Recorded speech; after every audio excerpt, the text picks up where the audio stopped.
Olá você, telespectador do programa Saúde em Evidência. No programa de hoje nós vamos conversar com a fisioterapeuta intensivista Renata Xavier, para conhecermos os bastidores de como funciona um processo de fisioterapia hospitalar, principalmente quando a gente fala em leitos de UTI. O programa está incrível e, claro, você fica com a gente. O Saúde em Evidência tem o apoio de Líder PE, Lojas LW, Memorial Imagem, Faculdade Medicina do Sertão e Impact Soluções. Muito bom dia, que bom que você mais uma vez, gentilmente, abriu as portas da sua casa no sábado de manhã para receber informação e informação de qualidade aqui no programa Saúde em Evidência. Hoje nós estaremos conversando com a fisioterapeuta intensivista Renata Xavier para conhecermos mais como funcionam os bastidores da fisioterapia, que é uma área de suma importância no tratamento e recuperação dos pacientes. Primeiramente, seja muito bem-vinda, Renata. Obrigada por aceitar o nosso convite. Obrigada, Catarina. Bom dia. É bom estar aqui no programa Saúde em Evidência. Estou à disposição aqui para a gente conversar bastante hoje sobre o tema de fisioterapia e UTI. Vamos logo começar perguntando aquilo que certamente que você está em casa também gostaria de saber. Como é a rotina? O que é a fisioterapia numa UTI? Bom, fisioterapia em UTI é uma especialização da fisioterapia. Você faz uma especialização de 2 anos do curso depois que você se forma e você vai trabalhar com pacientes críticos, né? Pacientes que estão ali precisando de uma assistência, uma monitorização contínua, né? E de uma assistência completa, não só na parte de fisioterapia, mas também na parte médica, de enfermagem, junto com os técnicos de enfermagem e, assim, abrangente em todas as multidisciplinas que tem dentro do UTI. Então, a fisioterapia UTI, ela vem para agregar junto com as outras profissões, né? E a gente trabalha fazendo diversas atividades, né? A gente trabalha atendendo inicialmente o paciente que chega, que é admitido. A gente faz a avaliação desse paciente, a avaliação neurológica, a avaliação respiratória, a avaliação neuromuscular, a avaliação não só do sistema respiratório e osteomotor, mas toda a avaliação vascular do paciente. Então, a gente tem uma abrangência generalista também, nesse aspecto, sabe? Então, a gente vai, a partir desse momento, dessa avaliação inicial, programar os exercícios terapêuticos, as mobilizações, as técnicas mais adequadas, de acordo com o que a gente encontrou ali na entrada daquele paciente. Perfeito. Renata, existe algum pré-requisito para exercer essa função? Sim. É bom que você está aí em casa saber, porque a gente sempre gosta de saber para que mãos a gente vai numa situação de uma necessidade de uma UTI. Isso. Quais seriam esses requisitos? Então, a gente tem, primeiro, que ter a formação em UTI, faz a pós-graduação em UTI. A gente tem que cumprir um estágio de 6 meses em UTI, no mínimo. E é importante que a pessoa que entre no UTI tenha uma residência em UTI, porque você vai estar tratando pessoas que estão ali vulneráveis, né? Muitas vezes precisando de uma assistência, onde você tem um paciente grave, um paciente onde você tem que estar, onde tudo que você for fazer com ele pode ter um impacto, uma repercussão. Então, o máximo de qualificação de curso, de qualificação não só teórica, mas também prática, para estar atendendo esse paciente, é de suma importância. Então, assim, o que eu oriento para você entrar no UTI, que você tenha um estágio muito bom de UTI, além do pós-graduação, e, se possível, fazer residência em UTI, eu acho que lhe dá uma gabaritagem, lhe dá uma segurança de você atender bem esses pacientes que estão ali, né? Geralmente são 10 pacientes para um fisioterapeuta. Então, a demanda é alta. É alta, tem que ter muita habilidade, muita disposição, porque né? tem intercorrência, né? Tem paciente que você precisa botar para caminhar, para andar, para sentar. Porque o imobilismo no leito, ele causa degradação muscular, perda da musculatura, causa diminuição da amplitude articular. Então, assim, é interessante que a gente tenha essa noção de que você tem que tirar o paciente do leito, assim, se puder, se tiver viabilidade, botar ele para sentar, botar ele em pé, tirar ele um pouco daquela rotina, até para dar uma qualidade de vida mesmo àquele paciente que está ali, né? Quem já esteve em UTI, como eu estive, e precisou de um profissional fisioterapeuta e foi de fundamental importância, sabe que existe a diferença entre um plantonista, um RT, que é o responsável técnico, e um coordenador. Vamos explicar um pouquinho para quem está em casa, porque já que a gente está nos bastidores de uma UTI, é importante que quem está em casa saiba também. Bom, o plantonista é o profissional, né, que vai ficar, geralmente ele fica 12 horas, de 7 às 7 da noite. Ele também pode ter uma carga horária de 24 horas, né, na UTI. Geralmente o plantonista vai atender, vai fazer a assistência de todos os pacientes. Então ele vai traçar, ele vai monitorizar, ele vai avaliar, ele vai planejar o tratamento terapêutico de todos os pacientes, né? Seja no plantão de 12 horas, porque tem serviço que tem 12 horas, tem serviço que tem 24 horas. Né? Mas sempre tem que ter 24 horas, porque às vezes você tem uma escala de 12 de dia e outra escala de mais 12 à noite. Então, o plantonista é esse profissional que está na assistência, botando a mão na massa todo dia, é o principal profissional, é o profissional da assistência, ele que vai estar junto com o paciente, é o profissional que tem mais valor, se for qualificar, porque é aquele que vai estar junto do paciente, é aquele que vai estar escutando as demandas, é que vai estar avaliando, vai estar vendo se ele vai estar precisando de um suporte maior em todos os aspectos, né? Seja motor, seja respiratório, precisando de um suporte de oxigênio, de um suporte de uma máscara de VNI, que muitas vezes a gente precisa fazer, que são as ventilações não invasivas, né? Que a gente usou muito na época do Covid. Do Covid, sim. Então, a programação de ventilação mecânica é toda com a gente, junto com os médicos, mas a gente programa de todos os pacientes que estão entubados. Então, você tem um cálculo, você tem que saber quanto é que é a frequência respiratória do paciente ideal, o volume corrente, a gente tem que saber como é que vai programar essa máquina inicialmente. Então, assim, são muitas demandas do paciente, do profissional que está na assistência. Tá? O coordenador é o profissional que vai gerenciar essa equipe, tá? É o profissional que vai organizar a escala, né? A função do coordenador e do RT, ele meio que se mistura, certo? Então, assim, o RT e o coordenador, ele tem a função de gerenciar aquela equipe, né? Que é organizar a escala, organiza férias, ele organiza as demandas de educação continuada, de indicadores de UTI, né? Ele programa ao longo do ano todos esses cursos de educação continuada que tem que ter para a atualização do profissional, programa uma escala de cursos, né? Então, é bem interessante essa ação do coordenador e do RT. E toda a questão ética profissional é a responsável do RT, do responsável técnico, junto com o profissional, para você avaliar e qualquer problema que tiver, você intervir junto com o profissional. Perfeito. Renata, quais são as principais funções e como é a atuação de um fisioterapeuta na UTI? Principais funções.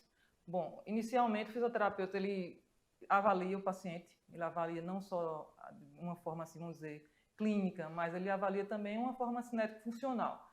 Avaliar uma forma cinético-funcional quer dizer como ele está se comportando com relação à funcionalidade motora, a funcionalidade muscular, articular e as demandas respiratórias. Então, você vai fazer delinear a partir de sua avaliação inicial, seja cognitiva, seja respiratória, seja da motricidade, avaliar esse grau de força muscular, de potência muscular, de amplitude muscular que ele chegou, porque a gente sabe que o leito do UTI, ele leva à imobilidade no leito, né? Você muito tempo no UTI, a gente muito tempo numa cama, leva ao desuso.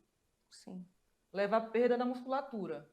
Então, quando você tem um idoso que já entra com dificuldade no leito do UTI, de andar, de sentar, muito tempo acamado, ele vai progredir para uma disfunção maior da questão motora, da questão respiratória, só em estar no leito de UTI.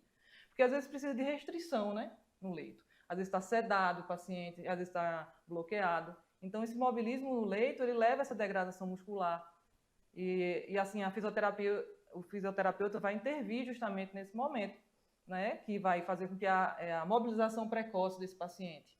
Quando ele tiver estabilidade para a gente mobilizar o paciente, a gente já está intervindo. Né? Teve estabilidade clínica, ele está ok, não tem nenhuma contraindicação, a gente já vai estar mobilizando o paciente, tentando fazer que ele desperte, que ele tenha uma contração ativa, que ele sente no leito, que ele fique em pé no leito. em frente ao leito, dar um suporte a ele para andar na UTI, para tirar ele da UTI às vezes. Então a gente dá essa qualidade de vida para o paciente, que muitas vezes essa restrição leva ao desuso, né? E à perda da motricidade. A gente termina que fica com a ideia, não sei se você que está em casa também tinha essa mesma ideia, de que fisioterapeuta é muito menor do que tudo isso que a gente ouviu de você. A gente não tem noção, mas a gente faz um trabalho assim, tudo que eu sou, eu devo à fisioterapia, eu sou muito fã, eu acho que eu seria de novo fisioterapeuta. E assim, a gente ajuda as pessoas, a gente tem essa função social de tirar uma pessoa que está ali naquele leito, na dependência dos outros, né? E você dá esse suporte e fazer com que essa paciente retorne a andar, retorne às suas funções diárias, da qualidade de vida com uma pessoa que às vezes está tão fragilizada. Reabilita, né? Isso é a questão toda motora, porque a fisioterapia vem da função. Quando a gente fala fisioterapia, muitas vezes a gente está falando, às vezes o pessoal leva muito para a parte respiratória. É importante a parte respiratória, tanto quanto a motora. Mas a base da fisioterapia é a cinesiologia, que é o estudo do movimento. Tá? Então, assim, é importante tanto quanto a parte respiratória. A gente mexe muito, faz todas as técnicas de reabilitação respiratória, de demanda de técnica de ajuda de tosse, de expansão pulmonar, faz a parte de ventilação não invasiva com as máscaras, programação de ventilação mecânica, desmame dessa programação de ventilação mecânica toda com a gente. E pense, você programar como você vai respirar. Literalmente, o paciente fica nas suas mãos. Fica. Então, a gente tem que ter muito preparo, muita responsabilidade. A gente tem que estar muito preparado, ter muita responsabilidade e gostar muito do que a gente faz. Porque são 10 pacientes ao longo de 20 anos, isso cansa um pouco. Então, a gente tem que gostar, antes de tudo, você tem que gostar do que você faz. Quando você gosta do que você faz bem feito. Você faz com amor aquilo. Renata, de um tempo para cá, é impressão minha, por causa de experiências que tive, ou mudou a abordagem da fisioterapia com relação ao time, ao tempo? Por exemplo, eu fiz uma cirurgia importante de coluna e operei à noite, no outro dia de manhã, o fisioterapeuta já estava lá. Bom dia, vamos levantar, vamos andar. Isso. E eu tomei um choque. Pois é, às vezes, não, eu vou ficar de repouso agora. Não, você vai levantar, a gente vai fazer atividade, a gente vai ficar de pé, vai ficar contra a gravidade, vai respeitando seu momento também, sua dor, né? Porque às vezes está um pouco dolorido, mas a gente vai melhorar a marcha, melhorar o retorno venoso, né? Porque às vezes pode dar edema dos membros inferiores e a cirurgia, né?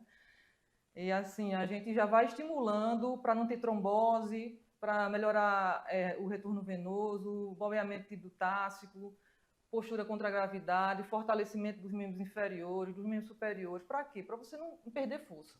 Maravilhoso. Está vendo como a fisioterapia é ampla? A gente vai para um breve intervalo e eu volto daqui a pouquinho para mais informações. Aqui na Impact, nós entendemos que cada negócio é único. É por isso que oferecemos uma variedade de serviços personalizados para atender às suas necessidades específicas. Desde o desenvolvimento de sites modernos e intuitivos até o design gráfico criativo, passando pelo gerenciamento estratégico de mídias sociais.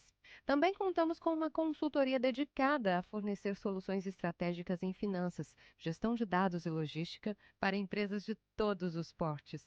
Estamos aqui para ajudar sua empresa a se destacar no mercado. Com a Impact, você terá acesso a uma equipe dedicada e experiente, pronta para impulsionar o seu sucesso. Vamos trabalhar juntos para alcançar seus objetivos e superar suas expectativas. Salas fixas, salas virtuais e salas de reuniões. Tudo em uma estrutura moderna e funcional. Precisa de um auditório? Temos capacidade para até 60 pessoas. Perfeito para eventos corporativos. E ainda uma área de lazer para o seu bem-estar. Nas eleições de 2024, conte com nossa assessoria completa, prestação de contas, cadastro de candidatos e muito mais. Líder PE. Modernidade e eficiência para o seu sucesso. O Saúde em Evidência tem o apoio de Líder PE, Lojas LW, Memorial Imagem, Faculdade de Medicina do Sertão e Impact Soluções. E nós já estamos de volta para mais um bloco do programa Saúde em Evidência e a conversa de hoje está bem interessante, falar sobre fisioterapia, algo que a maioria das pessoas só tem acesso quando realmente precisa, mas que também depois a gente vai conversar, Renata, sobre a importância da fisioterapia, não só no processo de reabilitação, mas também e sobretudo no processo de prevenção. Mas eu quero saber como é que o fisioterapeuta intensivista atua numa equipe multidisciplinar. Então, o fisioterapeuta, ele tem que, primeiro, ele tem que ser um profissional que fala. Ele tem que se comunicar com as pessoas. Ele tem que se comunicar com o paciente. Ele tem que se comunicar com o seu enfermeiro, com o seu médico, com o seu técnico de enfermagem. Ele tem que ouvir as pessoas, ele tem que escutar as pessoas, ele tem que falar o que ele encontrou no paciente. Ele tem que dizer, ó, o paciente está com um aumento da frequência respiratória, ele está cansado, ele está cansado aos pequenos esforços. Hoje ele está mais sonolento, o paciente está mais rebaixado nível de consciência. Então, tudo que você avaliar, sua escuta, todas as suas percepções que você avaliou do paciente, você tem que comunicar à equipe. Então, acho que a primeira coisa que você tem que fazer quando você é um bom profissional, você tem que ter essa comunicação bem integrada, né, com os outros profissionais. Eu acho que essa é a base. E escutar, avaliar e escutar. O que o outro profissional falou, você vai lá, avalia também. E a partir daí você traça o seu programa de tratamento, né? Se esse paciente não precisa de um repouso naquele momento, que às vezes você tem uma angina estável, você tem uma dor precordial, você tem uma trombose que não está heparinizada ainda. Então esse paciente tem que ter repouso. Às vezes a gente tem que avaliar até para saber quando tem um repouso, quando você pode iniciar uma atividade. Então, assim, o fisioterapeuta, junto da equipe multidisciplinar, ele tem que ter esse olhar integrado, ele tem que conhecer bastante a doença, tem que conhecer sua função ali. Eu acho que ele tem que saber qual é a sua função, principalmente, para não se misturar nas funções das outras pessoas. E, assim, você tem que estar sempre atento às intercorrências, atento às demandas daquele paciente. Você tem que estar sempre procurando ver exames laboratoriais, sempre procurando saber como é que está uma gasometria arterial que a gente faz corriqueiramente, que é um exame que avalia os gases arteriais. Então, assim, a gente tem que estar escutando os outros profissionais e falando também o que a gente pegou de informação e obteve naquele momento onde a gente fez a nossa anamnese no paciente. Então, uma intervenção do fisioterapeuta pode mudar todo o planejamento. Com certeza. A gente, não só a gente, mas uma avaliação do enfermeiro, do médico, pode dizer assim, doutor, esse paciente rebaixou o nível de consciência, está com glasio abaixo de 8, não é melhor a gente tentar evoluir com intubação esse paciente, já que o glasio, que é o nível de consciência do paciente, está tão rebaixado. Então, assim, você tem que ter essa intercomunicação entre a equipe e escutar também. Eu acho que a principal qualidade que você até tem que porque ter um profissional. A terapêutica, né, a estratégia terapêutica, ela tem que ser conduzida por várias mãos, né? Isso. E aí esse respeito interdisciplinar, de ouvir o outro, de mudar também a sua percepção a partir do que o outro profissional está olhando, e salva vidas. Isso é muito interessante, muito interessante. Por isso que é bom quando você tem uma equipe coesa, né? Uma equipe que se respeita, que respeita a opinião do outro, porque todo mundo precisa ter a mesma opinião, mas você precisa respeitar a opinião do outro. E ter a sensibilidade de ouvir o outro dentro da ótica do outro, né? Isso é muito interessante. E aí a gente trabalha em equipe. Em todas as condutas já são traçadas geralmente na avaliação do médico que faz a visita multi. Então a gente vai dizendo o que encontrou, de paciente em paciente, e o enfermeiro, o médico, o fisioterapeuta, e traçando o plano terapêutico para ele do dia. Então, assim, você chega, você já vai avaliando o paciente, tendo sua percepção daquele paciente, você já recebe um plantão de um colega, e aí na hora da visita, que geralmente é em torno de umas 10 horas, a gente tem a visita multidisciplinar, onde a gente discute todos os pacientes, todos os 10. Então, a gente tem que ter já traçado uma opinião, e aí a gente explana a opinião nossa durante a visita multi, né? Que aí vai estar o médico da UTI, vai estar o plantonista, vai estar o RT, vai estar o enfermeiro, o fisioterapeuta, e aí a gente vai discutir caso a caso todos os pacientes. Tem a figura do fonoaudiólogo também? Também tem o fono, tem a nutricionista, tem o dentista. Hoje em dia a equipe multidisciplinar ela é assim polivalente, né? São diversas profissões, diversas profissões. Então assim o psicólogo também. Então assim você vai falar da sua área, mas cada profissional vai avaliar e vai falar do que ele compete, né? Então assim esse momento é muito enriquecedor, que a gente aprende com outro profissional. Sim, certamente. Eu aprendi muito nas visitas multidisciplinares. E assim, quando eu estou como RT nos hospitais, eu peço acompanhar a visita multi. É interessante, você vai escutar o enfermeiro, o fono, vai escutar o nutricionista, o farmacêutico. Então, assim, vai lhe agregar bastante. Eu acho que a gente aprende muito na visita multi, né? E quando a gente tem um RT médico bom, aí que a gente aprende mesmo.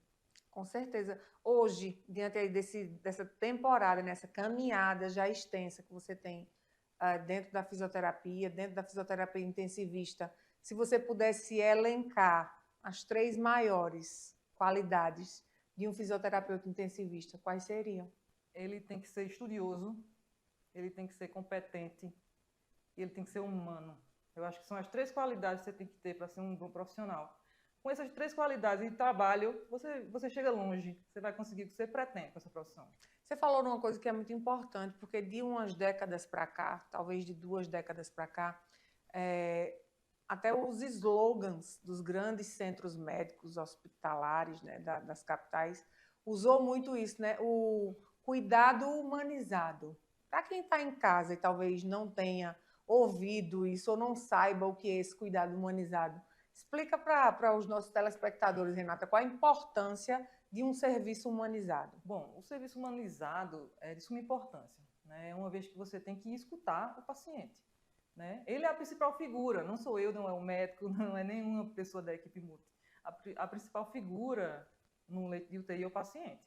Então, a gente tem que prezar pelo bem-estar dele. Entendeu? Então, a gente tem que estar sensível às necessidades dele. Não só fisioterápicas, não só no âmbito médico, mas as necessidades ali de vulnerabilidade, né, da pessoa como ser humano. Às vezes ele quer ver uma pessoa, quer falar com alguém, quer sair daquele local. A gente vê toda a viabilidade de a gente tirar um pouco ele da UTI, de ter uma visita, durante a visita, de levar ele lá para fora, pegar um sol, falar com a família lá fora, às vezes ter noção de se está noite, se está dia. Então, assim, isso até evita delírio de UTI, né? Que o paciente entra muito em delírio, não sei saber se é dia, se é noite, fica agitado às vezes de noite e dorme direto de dia. Então, essa humanização, assim, é uma coisa que tem que ser praticada e sempre lembrada pelo profissional que está entrando no UTI. A gente tem que estar sensível. Pense como se fosse um familiar seu, como se fosse sua mãe, como se fosse seu pai. Aí você vai ser um profissional super sensível. Eu garanto. É verdade. A empatia, né? O se colocar no lugar do outro é muito importante. E a gente vê aí, vira e mexe, tanto em redes sociais como nos jornais, a gente vê grandes centros, né? A gente está falando agora de uma coisa muito maior, de até a questão de respeitar e de encontrar o como, né? O jeito. Uhum. Como é que o hospital pode abrir essa brecha, essa precedência, para que até os animais de estimação Legal, né? no jardim se Legal, encontrem com o poxa. paciente. Nossa, eu já vi algumas vezes você abrir para paciente comer uma coisa que ele gosta, né? Deixar entrar um animal de estimação que ele ama, ele vai ficar feliz. Deixar entrar um neto dele, que ele não vê há tanto tempo, está ali há, sei lá, 15 dias, não viu mais ninguém. Às vezes é o remédio. É o remédio, é um impulso, né? De você dizer, vou lutar, lá, vale vamos a lá, pena vale a eu pena lutar. Isso né? é muito bom. Isso é muito bom. É importante. A humanização, eu acho que é um impulso que a gente tem que dar para um paciente que está há muito tempo, está cansado, está desanimado. Eu acho que isso aí agrega, que isso impulsiona, faz com que ele fique mais feliz e faça com que os dias sejam mais leves ali, né? E garanta uma progressão de melhora para ele. Renata, essas casadinhas que vocês fazem entre a equipe multidisciplinar, certamente eu fiquei aqui visualizando você trabalhar. Nunca a vi trabalhando, né? Mas fiquei aqui visualizando você trabalhar. Essa casadinha funciona de olhe para que a gente possa melhorar a sua performance com a fisioterapia. Eu preciso que o senhor se alimente bem. Sim. Então, termina que interfere na resposta da conduta Sim. do nutricionista. Sim. A nutrição, a gente tem um nutricionista lá no hospital que é muito boa, Mayara, aí ela está sempre em contato com a gente. Então, a gente tem peso, o paciente chegou, quanto é que o paciente está agora. Então, assim, sempre está avaliando a questão nutricional desse paciente, para ele não perder tanta massa magra, né? Não perder tanta gordura, porque é importante o teor de gordura também do paciente. Se alimentar com toda a programação nutricional estabelecida, para que não tenha um impacto de tanta perca de muscular, né? Então, às vezes, suplementar proteína. Então, isso é de suma importância o nutricionista. O nutricionista, ele vai, às vezes, o paciente não quer comer e ele está consciente, orientado. A nutricionista vai lá, conversa com ele. O que é que você quer comer? O que é que você... Me diga o que é que você gosta. Vou abrir uma sessão. Vamos lá, vamos abrir uma sessão para ele manter a dieta, o gasto calórico dele e a ingesta, né, adequada. Então, assim, a gente tem que andar junto. A gente tem que aprender. A gente aprende sempre com os nutricionistas. É muito interessante. E a gente fica sempre de olho. Sempre de olho. Hidratação. A hidratação é importante.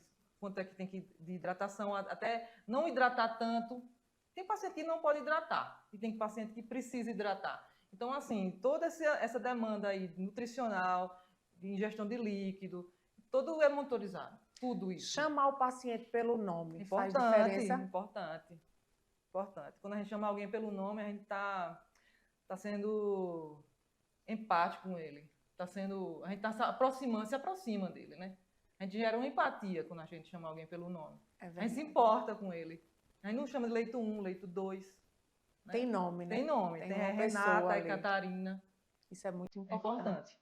A gente vai chamar um breve intervalo e eu volto daqui a pouquinho com outras informações para você que está em casa.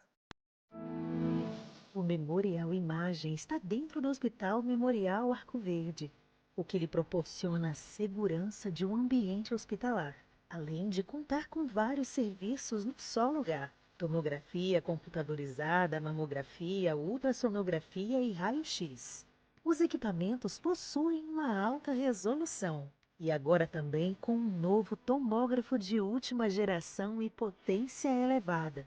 Tudo isso funciona 24 horas por dia, alinhado a uma equipe especializada, que oferece agilidade e confiança na execução dos resultados. O atendimento humanizado é um dos princípios norteadores para transmitir todo o respeito a quem mais importa: você, paciente. Memorial Imagem, qualidade que faz diferença na sua saúde. Conheça as lojas LW, a história de sucesso de Arco Verde que começou há 38 anos. Desde o primeiro móvel vendido, a visão era clara: oferecer qualidade e inovação para todos os lares. Hoje somos líderes em móveis e eletros, com design e tecnologia que transformam casas em lares. Na moda, vestimos suas emoções com estilo e no esporte, equipamos suas aventuras com paixão. E na LW Sapatos, garantimos durabilidade e elegância em cada passo. Lojas LW, tudo para você. O Saúde em Evidência tem o apoio de Líder PE, Lojas LW, Memorial Imagem, Faculdade de Medicina do Sertão e Impact Soluções.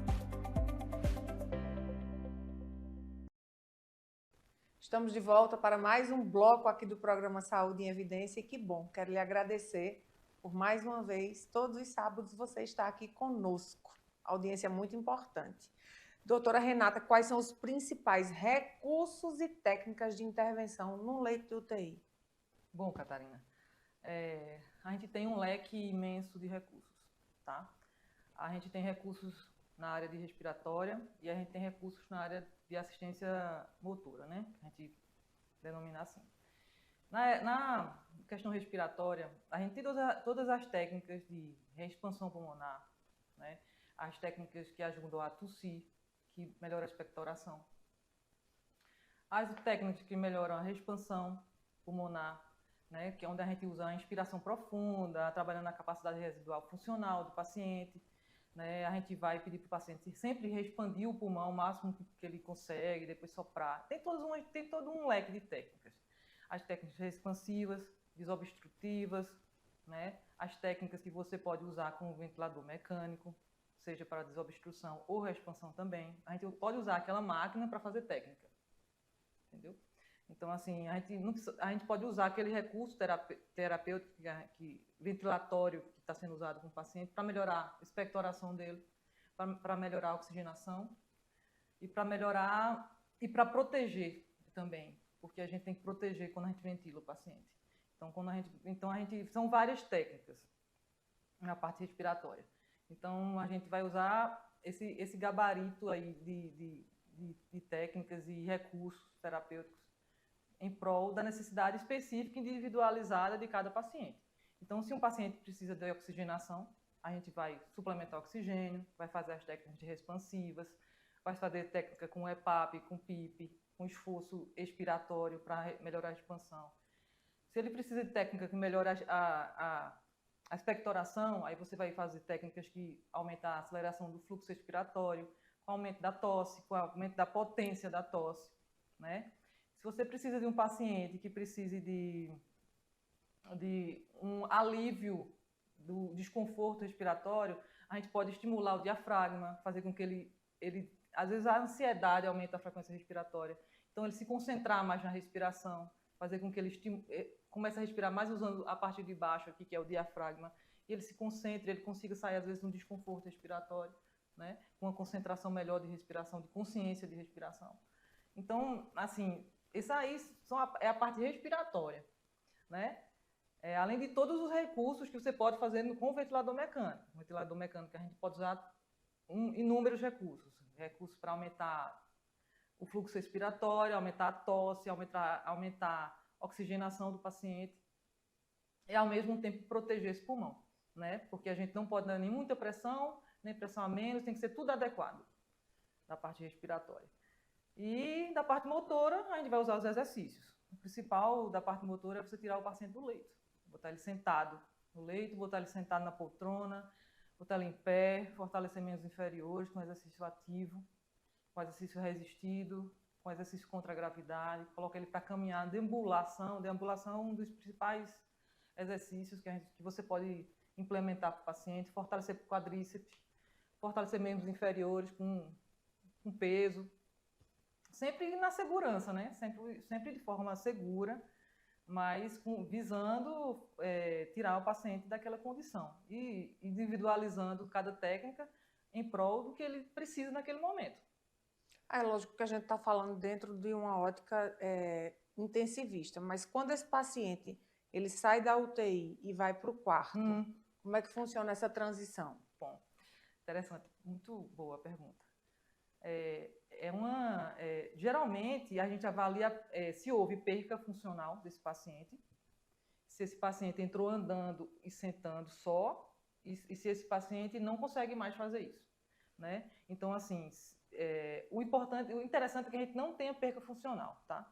Mas, às vezes, você precisa sedar esse paciente, entubar, e às vezes precisa de restrição no leito. Isso leva, infelizmente, ao desuso e, infelizmente, à perda de músculo e declínio da função. Então, assim, você teve alta da UTI, você tem que continuar fazendo as atividades de fisioterapia.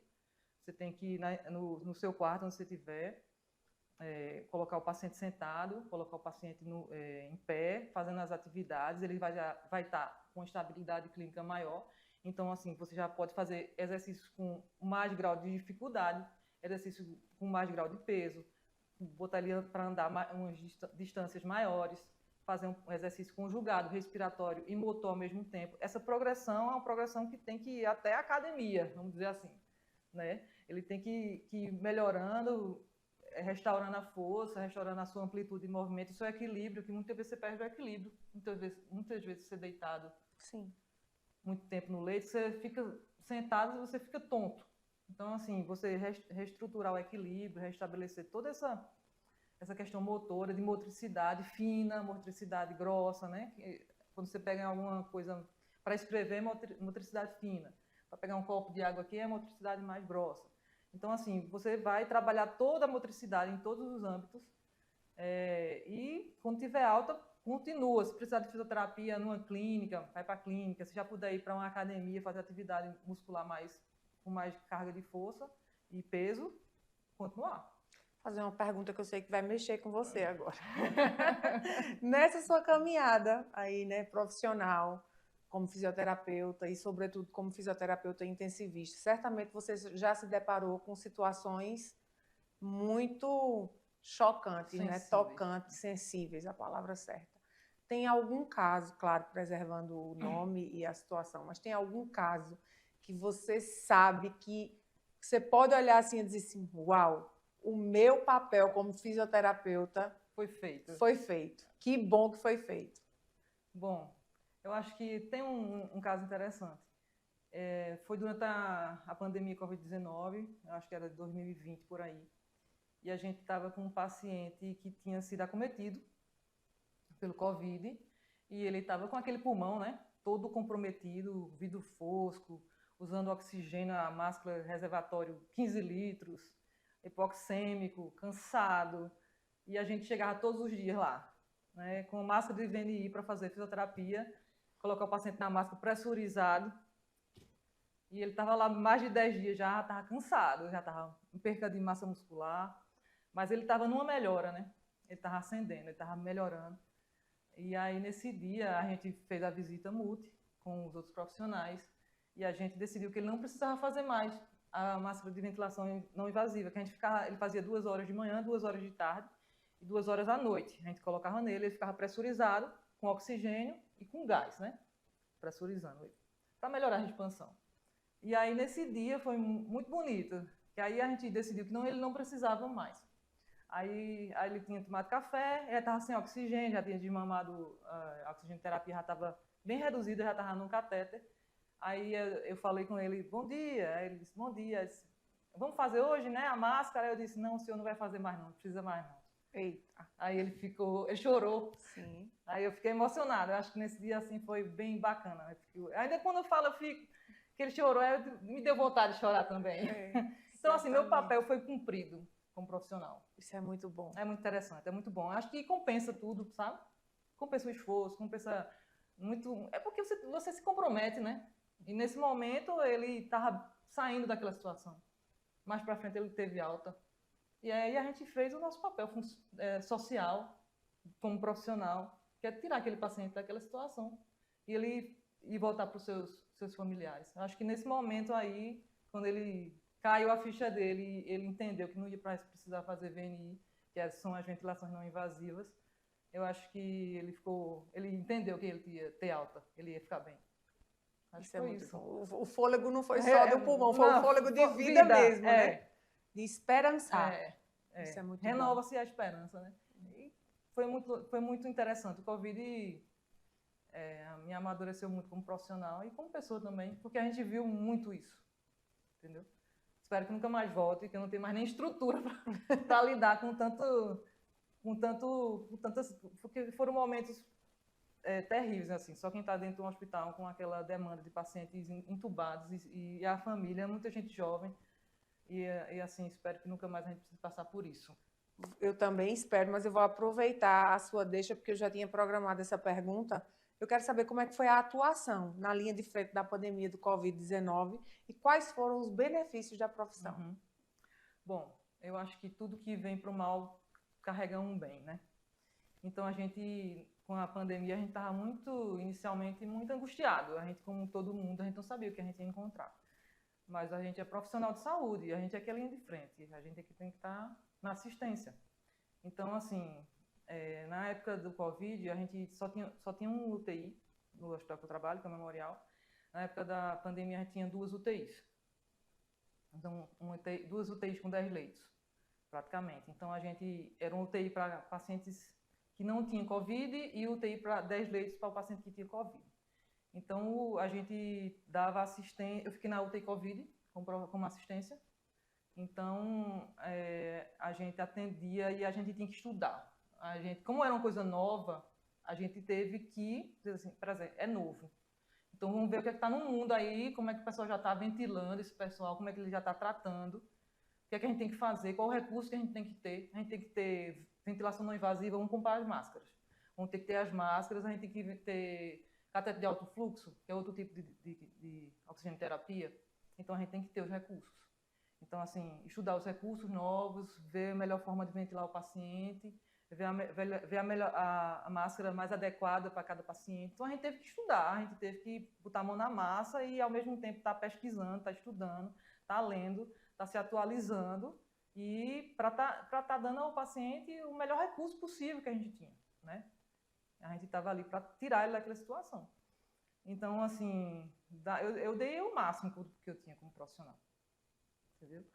E, assim, eu acho que o recurso, que o bom que trouxe dessa profissão, para a gente como profissional, a valorização. Depois da pandemia, eu acho que a fisioterapia em UTI, ela ficou mais visualizada, entendida, entendeu?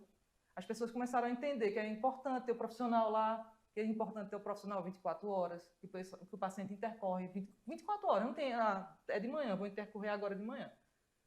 Quando der 2 horas da manhã, não vou intercorrer, não vai precisar de fisioterapeuta. Então, assim, a legislação ficou mais em cima em relação à fiscalização do profissional 24 horas. De ter 24 horas um fisioterapeuta. Isso é muito bom.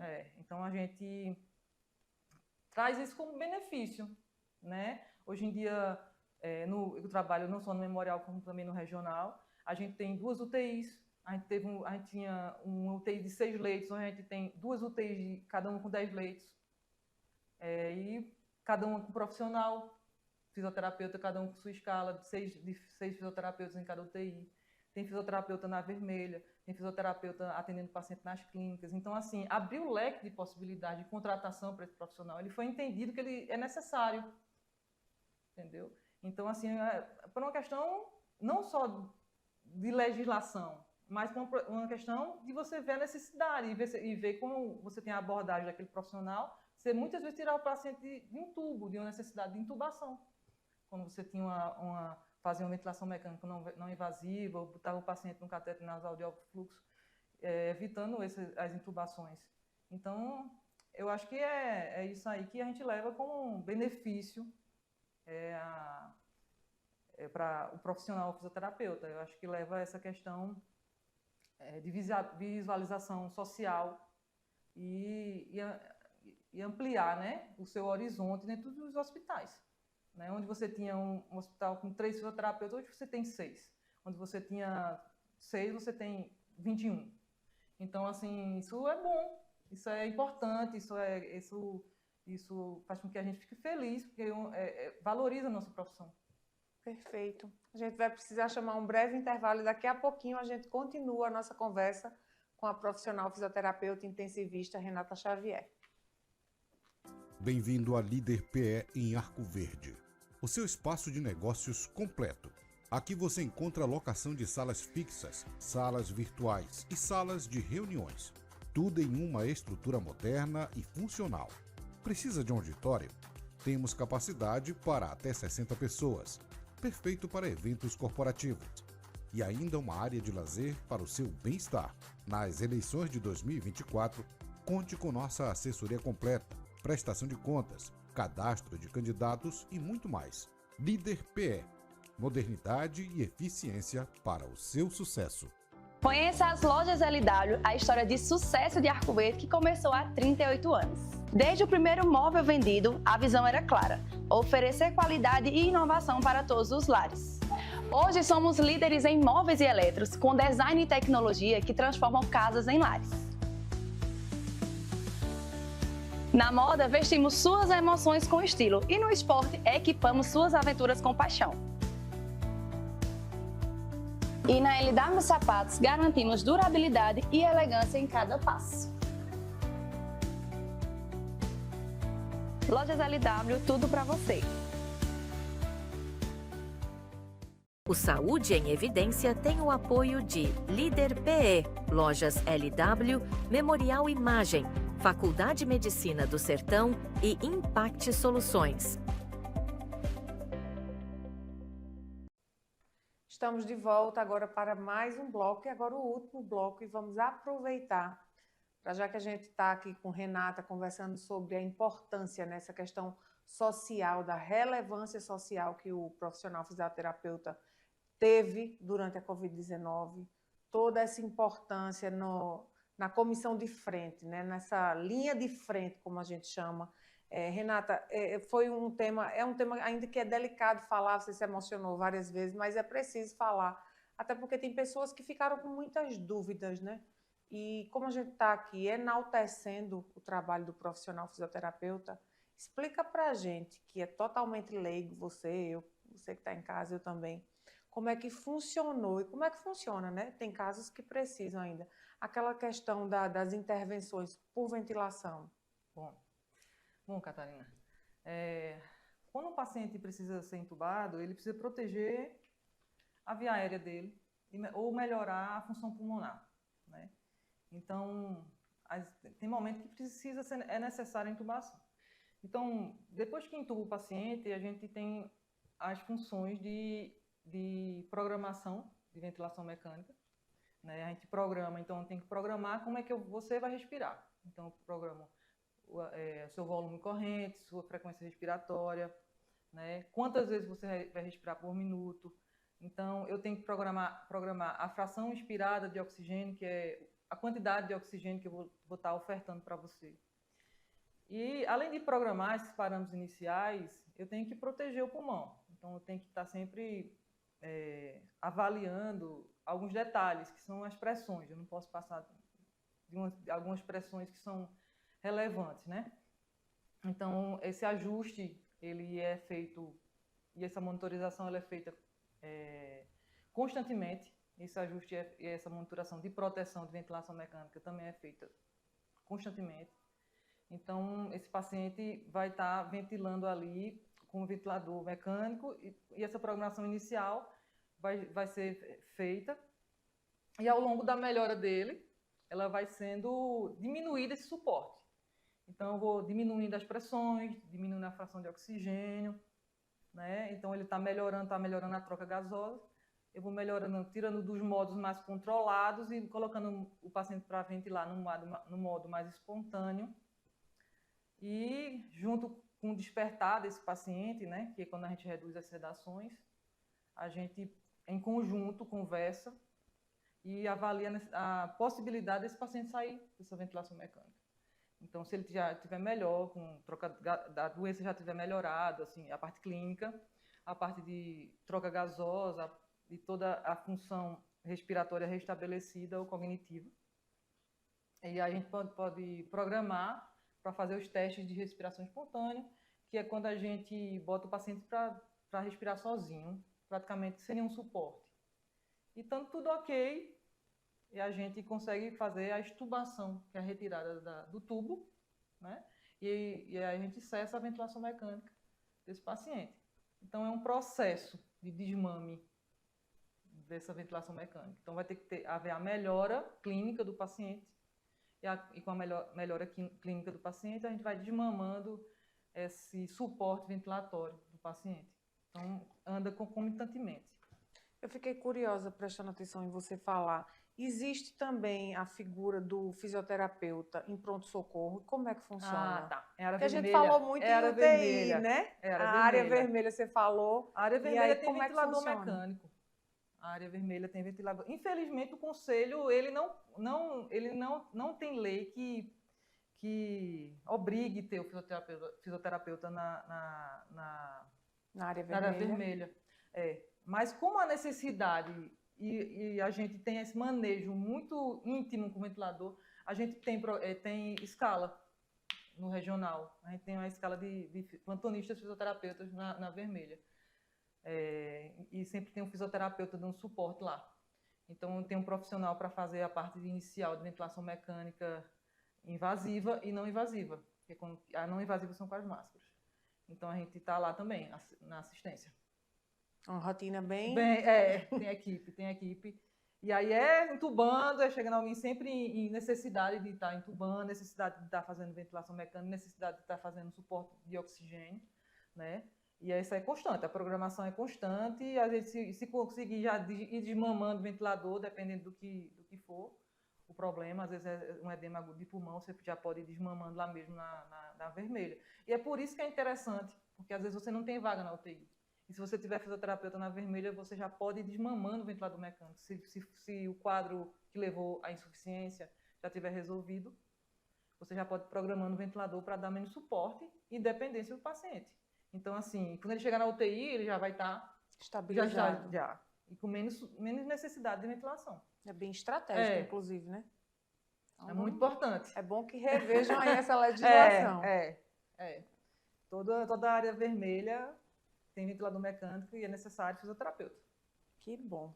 E a gente sabe também que falamos agora há pouco da área vermelha, falamos a maior parte do programa da parte de intensivista, né, na UTI, com Renata, que é onde ela trabalha, o lugar que ela gosta, que ela escolheu. Mas a gente sabe também, e eu quero encerrar o programa de hoje falando exatamente sobre a importância da fisioterapia, não só de forma ostensiva, mas de forma preventiva. Quais são as doenças, quais são as necessidades para quem está em casa começar a pensar, opa, então não será a hora de eu procurar um fisioterapeuta? Que é de forma preventiva, como os nossos telespectadores podem começar a vislumbrar a necessidade de procurar um profissional fisioterapeuta? Bom, a fisioterapia ela é um leque de profissões, né? Assim, de especializações. É interessante, muitas vezes você pode estar fazendo algumas atividades bem interessantes com o fisioterapeuta. Você pode estar fazendo RPG, que é Educação Postural Global, melhorando sua postura, com prevenção mais na frente de você ter um problema de coluna grave, né? Você pode estar fazendo Pilates, que trabalha toda a musculatura, alongamento, fortalecimento, né? Na medida certa para um paciente idoso, na medida certa para um paciente que já tem um problema de coluna e para não evoluir para uma piora, né? Então, a gente pode fazer hidroterapia, onde a gente tem redução do impacto. Na água a gente tem a pressão hidrostática, que diminui o impacto, melhora o retorno venoso. Então, assim, a hidroterapia e a hidroginástica são super importantes assim, na prevenção de doenças osteoarticulares, além de socializar, que é importante, você já está, às vezes um idosozinho que não sai de casa, você socializa, você faz uma atividade, é super importante. Então, assim, procurar o que você se identifica mais, né? E o que é necessário para a sua vida.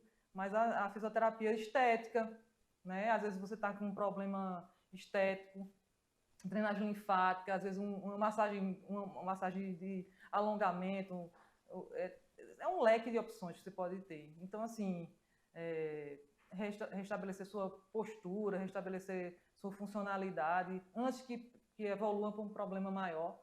Então, eu acho que a prevenção, antes de tudo, é o mais importante, né? Você ter consciência de que você tem um problema e você cuidar antecipadamente do que esse problema possa se agravar, né? Então, assim, eu acho que é importante a prevenção e eu acho que todo mundo devia pensar um pouco nisso, não deixar o problema se agravar tanto para depois correr atrás do prejuízo. Renata, se você pudesse agora, para nós encerrarmos, está chegando no fim do programa maravilhoso, mas se você pudesse dar um recado, um conselho para aqueles alunos que sonham, que têm a fisioterapia como uma das opções de curso, né, de formação, que conselho você daria a esses alunos? Eu daria o seguinte conselho. Você gosta de gente? Você faz fisioterapia, né? Você gosta de estudar? Você faz fisioterapia. Você gosta de se dedicar às coisas? Você faz fisioterapia. Então, assim, quando a gente se dedica, quando a gente gosta do que faz, quando a gente é empático com o outro, quando a gente gosta de pessoas, né? Porque não adianta estar num curso onde você vai ter que estar do lado de pessoas. Então, você vai dar certo. Estude, faça uma pós-graduação onde você tem identificação, né? Procura saber, conversa com um profissional da área, conversa com um fisioterapeuta, vai numa clínica, vai no hospital, me procura. Vê como é meu dia a dia, procura saber como é que a gente trabalha e vê se você se identifica com isso. Porque eu acho que você tem que... A identificação é a base de tudo que a gente faz na vida. A partir daí a gente começa a galgar os caminhos, né? Eu acho que o importante é isso.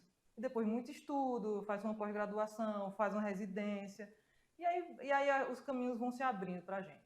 trabalho. A palavra é trabalho. A gente tem que ir trabalhando e aparecem as oportunidades mais na frente.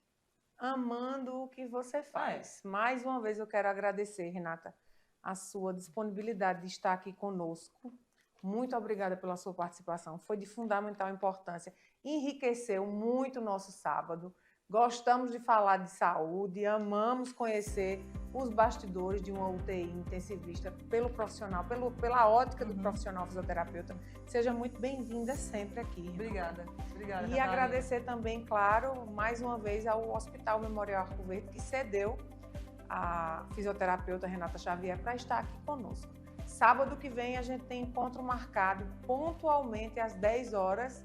Eu aguardo você. O Saúde em Evidência tem o apoio de Líder PE, Lojas LW, Memorial Imagem, Faculdade Medicina do Sertão e Impact Soluções.